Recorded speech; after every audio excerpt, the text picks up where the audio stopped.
Koalisi Indonesia Maju Plus alias Kim Plus untuk Pilkada Jakarta akhirnya benar-benar terrealisasi. Partai Nasdem, PKS, dan PKB yang dulunya bergabung dalam koalisi perubahan kini resmi merapat bersama partai yang bernaung dalam koalisi Indonesia Maju. Dihadiri seluruh kader partai, Kim Plus resmi mendeklarasikan Ridwan Kamil dan Suswono sebagai Cagup dan Cawagup Pilkada Jakarta 2024. Kabar masuknya Nasdem, PKS, dan PKB ke dalam koalisi Indonesia Maju Plus sejatinya telah terdengar sejak akhir bulan Juli. Ketiga partai yang awalnya mengusung Anies tersebut akhirnya benar-benar resmi mengubah arah dukungannya ke Ridwan Kamil pada pertengahan Agustus. Sosok Suswono yang merupakan kader senior PKS dan kerap mendengungkan sebagai pendamping Ridwan Kamil konon membuat PKS goyah dan berujung mengalihkan dukungannya.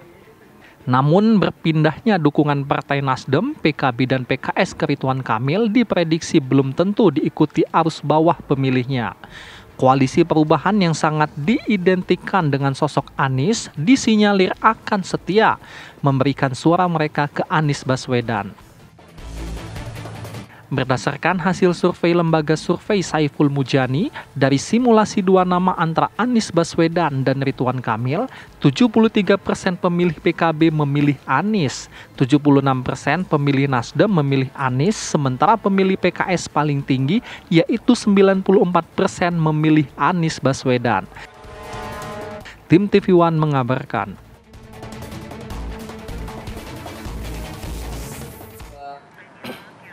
Ya, walaupun deklarasi RK Suswono ini sudah dilakukan, 12 partai politik Kim Plus termasuk ada juga PKS, Nasdem dan juga ada PKB di situ. Namun kalau kita berangkat dari hasil survei SMRC yang menyatakan ternyata grassroots dari ketiga partai politik ini lebih cenderung kepada Anies Baswedan. Kita akan ulas lebih dalam dengan narasumber yang sudah hadir di studio. Sudah ada Mas Denny Irvani, Direktur Eksekutif SMRC. Selamat pagi, Mas Denny. Pagi. Kang Denny, assalamualaikum. Salam. Oke, dan juga sudah bergabung bersama kami ada Bang M. Khalid, juru bicara PKS. Selamat pagi, Bang Khalid. Assalamualaikum. Waalaikumsalam warahmatullahi wabarakatuh. Sehat semuanya. Alhamdulillah sehat. Saya mau ke Kang Denny dulu ya, Bang Khalid. Kalau melihat hasil survei yang terbaru dari SMRC bahwa ternyata kita ngambil suara PKS dulu ya, 94% suara dari grassroots PKS ini ke Anies Baswedan. Mungkin boleh dijabarkan juga seperti apa hasil temuannya? Ya, dalam survei terakhir ya yang dilakukan SMRC, kita juga melakukan analisis cross tabulasi bagaimana dukungan dari masa pemilih partai terhadap calon gubernur. Dalam hal ini kita highlight dua nama yang sangat kompetitif, Anies Baswedan versus Ridwan Kamil. Nah, kita melihat untuk PKS pemilihnya itu sangat solid. Mendukung Anies Baswedan sampai 94%. Itu luar biasa solidnya begitu ya. Sementara Ridwan Kamil hanya dapat 5%. Jadi sebetulnya kalau kita tanya orang-orang PKS di akar rumput, mereka maunya kalau dua nama itu Anies Baswedan gitu ya. Nah, perkara Anies bisa maju atau enggak itu soal lain. Kita dalam survei tidak suara memberikan dari framing grassroots-nya gitu ya. lah ya. Betul, kira-kira itu yang ingin dipilih oleh mereka. Ya. Dengan gambaran seperti ini, PKS 94%, Nasdem dan juga PKB 70-an% begitu ya pemilihnya. Apakah ini nanti akan berpengaruh dalam pemilihan pilkada mendatang? Saya kira kalau dalam pilkada mendatang itu kan sebenarnya publik atau pemilih itu seperti disuguhkan pilihan oleh terutama oleh partai-partai politik ya. Kalau kita lihat konstelasi terakhir memang kelihatannya Ridwan Kamil akan maju satu-satunya dari partai politik ya. Sementara Anies kalau melihat ada 12 partai yang sudah mendeklarasikan Ridwan Kamil itu artinya tidak dapat tiket Anies Baswedan. Nah, itu pengaruhnya apa ya buat masyarakat mungkin ada semacam kekecewaan ya. Karena apa? Karena tokoh-tokoh yang mereka inginkan menjadi seorang gubernur ini kan pilkada ini kan memilih putra-putri terbaik bangsa. Melewati mekanisme persaingan gitu ya, dan yang terbaik itu artinya menurut masyarakat, bukan menurut segelintir elit. Nah, kalau kita tanya masyarakat ya maunya itu ada Anies, maunya ada Ahok, maunya ada Ridwan Kamil gitu kan. Nah, kalau kita lihat kalau kita mendengarkan aspirasi mereka, sebetulnya idealnya nama-nama yang diinginkan itulah putra-putri terbaik di Jakarta yang diinginkan. Sayangnya kelihatannya itu tidak mungkin bisa terpenuhi. Kang Denny, tapi bisa dipetakan nggak sih sebenarnya si para pemilih yang dari PKS ke lebih banyak ke Anies Baswedan ini seperti apa sebenarnya? Apakah potensial nantinya kalau kita kan melihat sudah bergabung bersama Kimples juga akan mengikuti suara partai? Atau tetap bersikeras begitu? Ya, tidak memilih berarti ya? Ini kan konteksnya dalam data tadi adalah ketika yang bersaing 2 nama itu, ketika satu lagi tidak ada, ya kan mereka nggak punya pilihan lain. Pilihannya either dia akan memilih paket yang ada atau mungkin tidak datang ke TPS. Itu satu hal yang mungkin kita perlu kaji lebih lanjut ya. Oke, saya ingin ke Bang Khalid. Bang Khalid, apakah kemudian 94% ini yang kemudian ditemukan oleh SMRC ini ya dihiraukan begitu saja, menempatkan calon di kursi wagub lebih penting ketimbang mendengarkan suara konstituen? Baik, terima kasih. Saya kira apa yang terpantau dengan survei itu denyut nadinya kami juga sudah tangkap ya. Jadi bahwa kami Partai Keadilan Sejahtera juga sudah memberikan dukungan kepada Mas Anies Baswedan di opsi yang pertama. Jadi kami Partai Keadilan Sejahtera memutuskan di opsi yang pertama dengan asumsi bahwa Anies Sohibul Iman itu bisa berlayar, itu menjadi prioritas kami untuk kami perjuangkan. Namun demikian memang dalam maju di pilkada ada ambang batas. Ambang batas itu persyaratan untuk bisa perahu ini berlayar, dan hingga bahkan detik terakhir kami sebelum deklarasi Ridwan Kamil Suswono pun itu bahwa kami faktualnya tidak memiliki mitra koalisi, sehingga tiket Anies Baswedan dan Sohibul Iman tidak mungkin bisa berlayar. Sehingga kami tentu sebagai partai politik memiliki opsi kedua, dan opsi kedua inilah yang kemudian kita bisa membangun titik temu dengan Koalisi Indonesia Maju. Tentu ini adalah pilihan yang paling rasional ketika dihadapkan antara dua pilihan.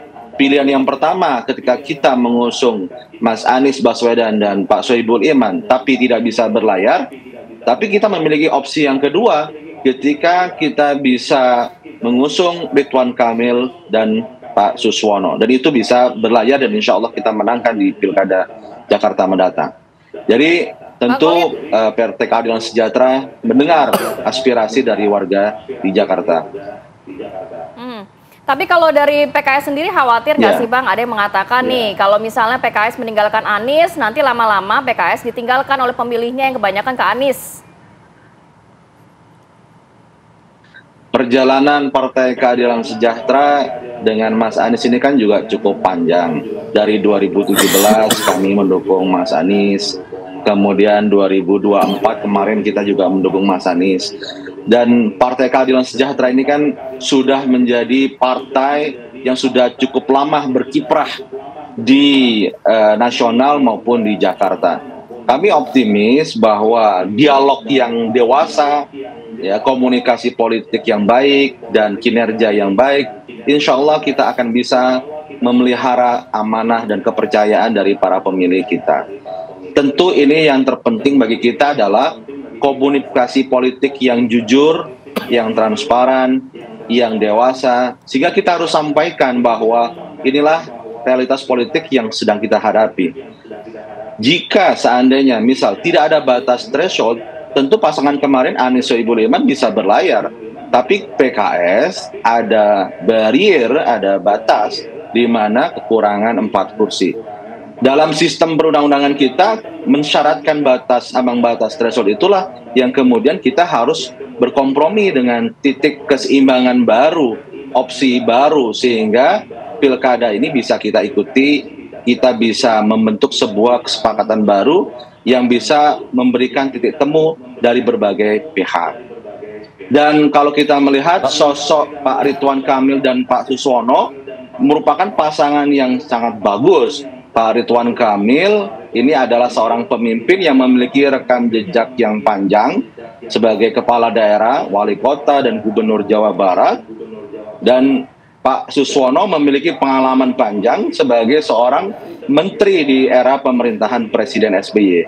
Perpaduan antara pemimpin lokal, yaitu gubernur, dan seorang mantan menteri, ini merupakan perpaduan yang bisa kita sajikan sebagai alternatif ketika pasangan Anies Sohibul Iman yang di opsi awal kita tidak bisa lakukan. Baik. Bang Khalid, yang menarik juga memang ada nama Pak Suswono yang tiba-tiba muncul begitu mendampingi Ridwan Kamil. Padahal sebelumnya PKS mengusungnya Sohibul Iman untuk Pak Anies Baswedan. Nah, ada yang mengatakan juga bahwa munculnya Pak Suswono ini karena memang sebenarnya hatinya dari para petinggi PKS ini masih di Anies begitu. Jadi tidak mau untuk kemudian berpindah ke koalisi sebelah. Jadi kemudian muncullah nama Pak Suswono ini untuk menggantikan nama-nama yang sebenarnya sudah beredar sebelum itu. Tanggapannya bagaimana, Bang Khalid? Memang dari hasil pembahasan musyawarah di kami, kalau kita bicara di opsi pertama, pendamping yang paling cocok Pak Anies adalah Pak Sohibul Iman.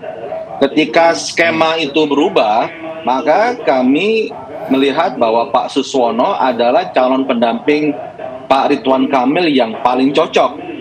Jadi kemarin dalam deklarasi disampaikan bahwa Gubernur Jakarta dan Wakil Gubernur Jakarta, di mana Jakarta baru. Apa makna Jakarta baru? Jakarta pasca bukan menjadi ibu kota negara. Nah, sehingga di sini juga ada semangat melakukan resonansi apa yang menjadi program pemerintah pusat. Sehingga kita melihat Kang Emil yang memiliki kompetensi sebagai pemimpin di daerah dan Pak Suswono yang memiliki kompetensi sebagai pemimpin di pemerintahan pusat sebelumnya. Ini adalah perpaduan antara perspektif pembangunan lokal dan perspektif dari Pak Suswono yang pernah mengalami sebagai seorang menteri pemimpin di pemerintahan pusat. Saya pikir skema atau pasangan inilah yang tepat dalam posisi hal ini. Oke, nanti saya mau ke Kang Denny hasil temuan dari SMRC seperti apa. Nanti kita akan lanjutkan lagi ya di segmen berikutnya. Tetap bersama kami di Apa Kabar Indonesia Pagi.